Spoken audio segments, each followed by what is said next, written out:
महाराज मनु ने भगवान से ये वर मांगा,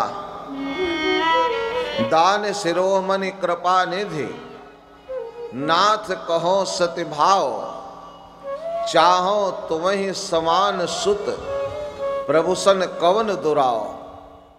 आपके जैसा हमको पुत्र चाहिए। तब भगवान ने कहा था, मेरे जैसा पुत्र संसार में नहीं है। आप उस सरिस खोजऊं कह जाई, अपने जैसा बेटा कहां खोजने जाएं। तो हे राजन, त्रेता युग आने पर जब आप अयोध्या के राजा महाराज दशरथ बनेंगे और आप महारानी कौशल्या, तब हम स्वयं आपके घर पुत्र रूप से जन्मेंगे। ये नैमिषारण्य की भूमि का प्रभाव है। यहां पर जो पुण्य करता है या पाप करता है वो 4 गुना हो जाता है। यहां पर दान दोगे तो 4 गुना होगा, तपस्या करोगे तो 4 गुना होगा, किसी को 1 गाली दोगे तो 4 गाली का फल भोगना होगा, 1 कदम पैदल चलोगे 4 कदम का फल मिलेगा। ये भूमि किए हुए कर्म को 4 गुना अधिक फल प्रदान करती है। तुमने यहां तपस्या करने के उपरांत हमसे 1 पुत्र की याचना की है, सो तुम्हारे यहां 4 पुत्र पैदा होंगे। राम, लक्ष्मण, भरत, शत्रुघ्न उनका नाम होगा। उस समय अयोध्या में भगवान ने 4 पुत्रों के रूप में अवतार लिया था। तो भगवान राम को जन्म देने वाली भूमि ये नैमिषारण्य, अयोध्या को जन्म देने वाली ये भूमि जहां पर आज सत्र हो रहा है, जहां सूत जी महाराज बैठ करके आज वंदना कर रहे हैं, प्रभु की वंदना। और आज जब मैं अभी कथा के प्रारंभ में विचार करने लगा कि वंदना कैसे की जाए, आज प्रथम दिन है, कथा का प्रारंभ आज से ही होगा। सब आचार्य वृंद यहां विराजमान हैं। आप दूर देशों से यहां पर आए हैं। सब ब्राह्मण श्रीमद् भागवत का अपने अपने स्थानों पर बैठकर पारायण कर रहे हैं। आप सब इनको प्रणाम करें। ये वही ऋषि हैं जो पुरातन काल से जुड़े हुए हैं।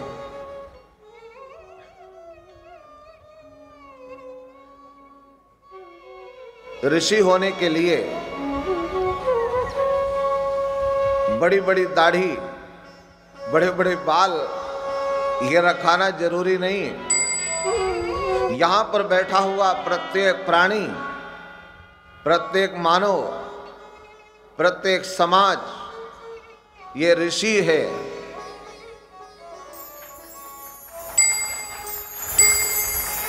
अगर आप ऋषि नहीं होते तो इस भूमि पर आने की बात तो दूर, इस भूमि को छू भी नहीं सकते थे। आप यहां बैठे हैं तो ये सिद्ध हो गया, प्रमाणित हो गया कि आप ऋषि हैं, और ऋषि का सम्मान कैसे करता है, ये परंपरा आप सब अच्छी तरह से जानते हैं। वाणी से किसी का अपमान मत करो, विचारों से, व्यवहार से, आचार से किसी तरह किसी का अपमान मत करो, सबको सम्मान करो। आप जानते नहीं कौन व्यक्ति आया है, क्या कर रहा है, क्या परिचय है उसका। रास्ते में जा रहे हो तो पत्थर पड़ा हो, बड़ी बुरी आदत है हम लोगों की चलने की। चलते हैं तो कोई पत्थर होगा तो ठोकर मारेंगे। पत्थर भी पड़ा हो तो ध्यान रखना, ठोकर मत मारना। हो सकता है पत्थर का रूप लेकर के कोई महापुरुष, कोई महर्षि, कोई अहिल्या पड़ी हुई हो, किसी महापुरुष के आने की रास्ता देख रही हो अपने उद्धार के लिए। सूत जी ने जब कथा कही तो उन्होंने कहा सावधान रहना।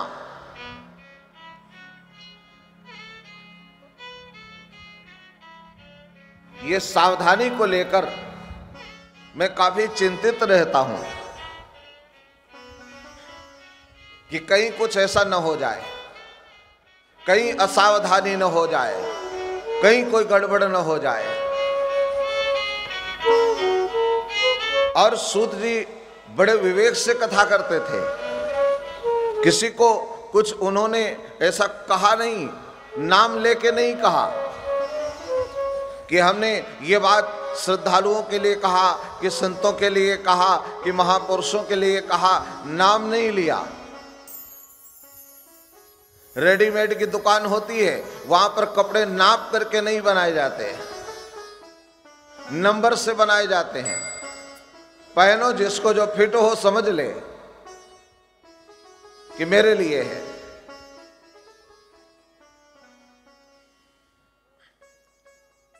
और जब कथा शुरू होती है तो वंदना होती है। गोस्वामी जी ने जब मानस लिखा तो उन्होंने पहली चौपाई लिखी, बंदौ गुरुपद पदुम परागा। और आज यहां भी जब वंदना हुई तो गुरु के बिना तो वंदना हो नहीं सकती, क्योंकि हम कल आपको निवेदन कर चुके हैं कि गुरु महान है। गुरु की वंदना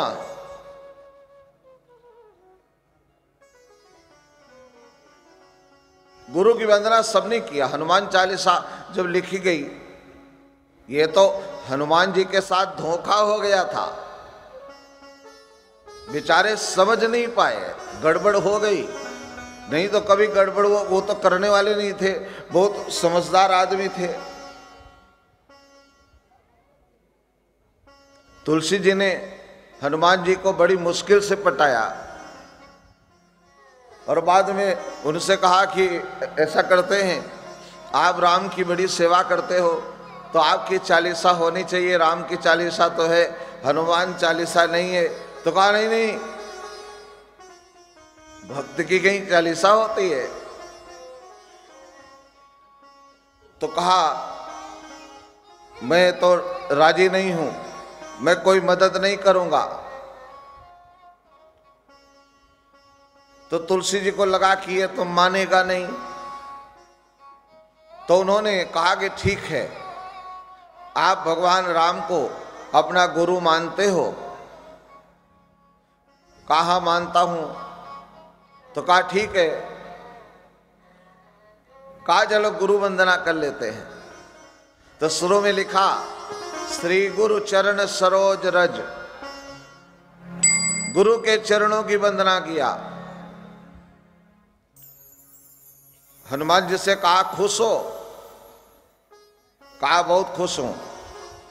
कहा फिर ठीक है, श्री गुरु चरण सरोज रज, गुरु चरणों की वंदना कर रहा हूं। निज मन मुकुर सुधार, वर्णौ रघुबर विमल यश। लेबल कितना अच्छा लगाया, जैसे घी के ऊपर लेबल लगाते हैं ना लोग। घी माने घी होता है, तो घी के ऊपर शुद्ध घी क्यों लिखते हैं? क्योंकि डालडा आ गया। लेबल बहुत अच्छा लगाया। वर्णौ रघुबर विमल यश, जो दायक फलचार, ये लिखा तुलसी ने। हनुमान जी खुश हो गए, बोले ये तो हमारे प्रभु का गान है, अब बताओ क्या करूं, क्यों बुलाया मुझे? तो तुलसी ने कहा कि मैं तो ये हूं, अंगूठा छाप, पढ़ा लिखा हूं नहीं, और जब पढ़ा लिखा नहीं हूं इसलिए आपको बुलाया है, मदद करो बुद्धिहीन तन जान के। तो कहा ठीक है। तो उन्होंने कहा कि राम के विषय में आप ही जानते हो। तो हनुमान जी ये सुनते ही मगन हो गए और आंख बंद करके समाधिस्थ हो गए। तुलसी को मौका मिल गया और शुरू कर दिया, जय हनुमान ज्ञान गुण सागर, जय कपीस तिहुँ लोक उजागर। और यहां से हनुमान की वो कर दी, मतलब ऊपर लेबल में कुछ और लिखा है और अंदर जो है वो हनुमान की चालीसा बन गई। हनुमान जी ने कहा ये आपने क्या कर डाला? प्रभु राम देखेंगे तो हमको तो बाहर ही निकाल देंगे कि गुरु तो गुरु रहे, चेले शक्कर हो गए, अपनी चालीसा लिखवा दिया।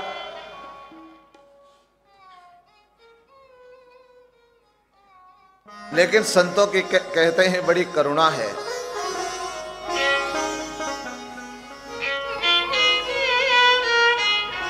तो कहने का तात्पर्य यह है कि चरण कमल बंदों हरिराई, चरणों की वंदना कमल से की गई। तुलसी ने भी वही किया। बंदों गुरुपद पद्म परागा, पद्म से किया। तुलसी जी लिख रहे हैं श्री गुरु चरण सरोज रज, चरण कमल के जैसे हैं। प्रभु के चरण, गुरु के चरण कमल के जैसे हैं। कोई आपसे पूछे कि जो फूल होता है वो सबसे अच्छा कौन सा होता है,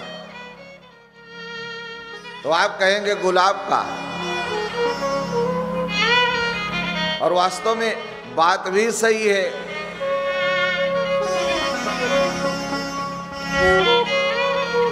शादी जब होती है या किसी फंक्शन में लोग गुलाब का फूल देते हैं, कहते हैं सबसे अच्छा हो वही देना चाहिए। लेकिन यहां जब बात आई तब उन्होंने गुलाब नहीं कहा, चरण कमल बंदों हरिराई। उन्होंने कहा कि कमल रूपी जो चरण हैं उनकी वंदना करते हैं।